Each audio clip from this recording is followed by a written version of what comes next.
दरम्यान 130वे घटना दुरुस्ती विधेयक नेमकं आहे तरी काय, त्यातल्या कुठल्या तरतुदी आहेत ते आपण जाणून घेऊया। पंतप्रधान, मुख्यमंत्री, केंद्रीय मंत्री किंवा राज्यमंत्र्याला 5 वर्षांपेक्षा जास्त शिक्षा झाली तर अटक केली जाणार आहे।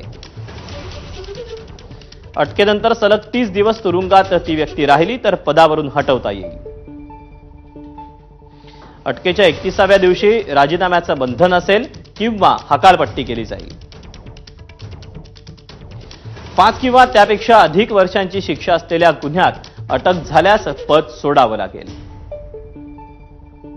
सत्तेचं गुन्हेगारीकरण रोखणं, तुरुंगातून सत्ता चालवणं, पदांचं अवमूल्यन टाळण्यासाठी हे विधेयक आणलं गेलंय। नैतिकता न बाळगणाऱ्यांना कायद्यानं पदावरून हटवता यावं म्हणून हा कायदा पारित करण्याचा निर्णय सरकारनं घेतला आहे। केंद्रीय मंत्र्यांना पंतप्रधानांच्या सल्ल्यानं राष्ट्रपती हटवतील, तर मुख्यमंत्री पंतप्रधानांनी राजीनामा दिला नाही तर त्यांना पदमुक्त केलं जाईल।